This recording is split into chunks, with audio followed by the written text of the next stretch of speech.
Hi friends! I wish I loved this cozy game, but I don't, and I'm really sad about it, so I want to talk about it. This game is Witchy Life Story, and it's about a witch that arrives to a new town, and she has 2 weeks to save the Harvest Festival. She tends to her garden, creates new spells and potions for her fellow townfolk, and it does sound really great. We're going to be chatting about the things that I didn't really enjoy and why. I wanted to be as fair as I could in this review, and so I did play for 4 hours, which I felt like was enough time to give me a good sense of the game. Some people love this game, and you might be one of them when you hear more about it. This isn't a game. This is a visual novel, and there are differences between those two, and I think that this was marketed wrong. Is it cozy? Yes, it absolutely is. The art style, some of the characters, the overall context of the game does make it cozy. I'm going to take you into the game now, and I'm going to chat through some of the main areas that just weren't working for me for this game. If I were to come at this game from, okay, this is a visual novel and not necessarily a game, I think I would have approached it very differently. Okay, let's jump in. We're currently in our home, which contains the area where we can make the spells and potions for our fellow townfolk. One of the biggest issues that I have with the game is the sheer amount of dialogue, and that's what makes this game not a game but a visual novel. I genuinely think most of the kind of gameplay is just talking to the characters. Sometimes it can get really boring and we're actually just clicking through. I'm just gonna fast click through some of this just so you can get a sense of that.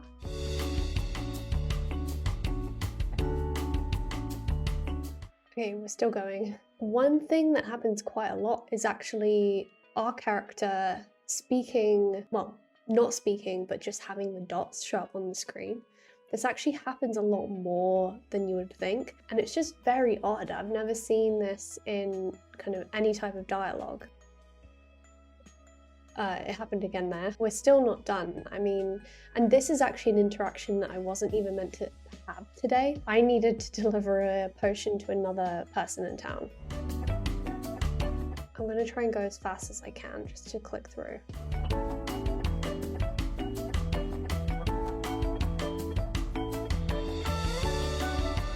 Talking to the characters is really meant to give more context to the storyline and the gameplay, but because of the sheer volume of dialogue, it's very easy to get distracted and to just want to get through it, and therefore I probably have missed important parts of the storyline.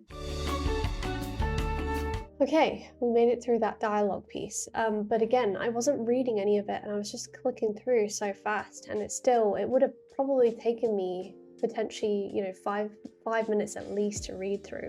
Another thing about the characters is that they aren't particularly interesting. The main character, my character, is kind of bratty, a little bit rude, and so far in the 4 hours of gameplay, I haven't seen very much character development. She comes to this town forced by her grandmother, and it really does taint the storyline quite a bit, in more of a negative light. I think because the characters aren't particularly interesting and there's a heavier focus on the dialogue because this is more of a visual novel, it's just not doing it for me. So Jean owns the coffee shop in town. I'm just going to skip through again. This does give a really good indication of the amount of dialogue that I was talking about though. Ramsey is our pet familiar, the crow, which is a really nice idea. It's just, I don't really want to interact with more dialogue right now. I now want to show you the gardening aspect and the potions and spells and how that kind of works. So we're going to go into the garden. We have these 3 main garden areas, so I'm going to go up here. I'm going to put the gloves on, and then I'm going to, this seems to be a bug because right now I can't actually trim any of the garden. You basically trim each plant and then that will be used for the spell or the potion, and then you can use these gloves to take the gardening waste. When they are cut, you then water them so that the next day they grow. Then if you go to over here, you can use the compost from the weeds that you collect, and then you can re-fertilize some of the plants. That's kind of it. It's very basic, and so yeah, it becomes repetitive very quickly, and I'm actually not sure why I'm not able to cut any of these, so that might be a bug. Let's go back to the home And no, Ramsey, I do not want to talk to you. Okay, this is where we craft the spells or potions, and every day we get letters or orders from people in the village, and they want specific things. So we can see here, Jonas wants a potion for leadership. And spells fall into 4 categories: love, prosperity, protection, and healing. Certain spells also require specific vessels, and their 4 vessels are this one for potions, the bag for charms, oils, and then incense. Each plant or flower that we collect from the garden has a specific kind of pattern or color, and that is how we build out the recipe. So if we were to click on here, Jonas wants a potion to tell people what to do.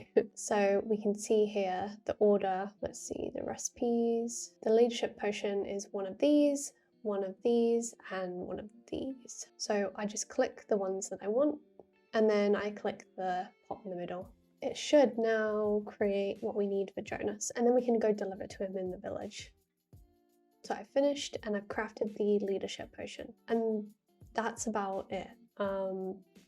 It doesn't get harder as you progress through the levels or even through the days, and that surprises me. It's very easy. There's not really, any complexity. And similar to what I said about the garden, it becomes repetitive very quick, because now what we need to go do is deliver that to Jonas, who I think is this one. So I can just leave the potion outside and I just select the one. Okay, but he's going to turn up. And we're going to go through a lot of dialogue again. So I'm probably going to just click through. Oh man, I forgot how much dialogue it was. Okay, that was quite a lot. And that's just dialogue to deliver the potion. And a lot of times we can have up like 3-4 orders a day, and you need to go interact and talk to those villagers. There are a few cute things that I want to show you. So this altar, we can change out some of the things that are included. I think this is a sweet idea. We can also change some of the, like if we want some rosemary hanging, we want to add some flowers here, and then eventually in the shop you would be able to buy crystals. Unfortunately, I just don't have enough motivation to even try to do that. And then as part of the altar you have the tarot. So if we do a 2-card spread, Temperance and Justice, it's cute but doesn't really add much gameplay. I think if you had motivation to want to add the crystals and buy the crystals, like right now I think I had $265. I don't think I would be able to buy that, but let's go have a look in the shop. She had, you can see here, the candle holder was 6,000. That would take me a lot of days to get through, and I'm not going to do that. This is probably going to be the last I play of this game. It does work similar to other games, how you need to go to sleep in order to start the new day. I'm not really sure, because I'm not going to play anymore, if it changes season or how many days are in this game at all. I have heard through other reviews that it is a very short game in terms of just length and how much there is available. So that is something else to keep in mind. Ramsey is trying to get us to talk to us, and we've got more dialogue. Okay, I'm just going to go click through. So yeah, here, are you ready to end the day? Yes or no? And then you'll wake up and start a new day, and you'll probably have new orders, and it will just repeat the same thing. Garden, make the spells, deliver them, talk. A lot of dialogue in between all that. It's not all doom and gloom. I wanted to talk about what I actually really enjoyed about this game. So the character customization is not bad. I like that they have, all the pronouns that you need and that you can pick. You also are able to change skin tone, which is really great. And if we go back to, say, like face, could also change hair, eyes, eyebrows, nose, like overall it is good. I think what is missing is other types of clothing. It does seem to focus on more of a feminine outfit. So it would be good to have just a couple more options available. And that's really it. As you can see, the art style is really beautiful. I love this. I love this art style. The colors, they're so warm and cozy and really inviting. But as you can see, I have really shown you most of what this game is, and it's a bit disappointing. For $20, I'm just not sure this is really giving the gameplay that I wanted. I wish it had more complexity in the potions and the spells, and just even a couple more mini games added into the day-to-day to break up the dialogue would have been good. Reducing the dialogue would have been even better. I just have no interest in reading through all of that. That's not really what I look for in a game. I want something to entertain me or to make me feel a certain way, and I'm just not feeling that in this game. However, you might have really enjoyed some parts of this game, and if so, check it out. It might be for you.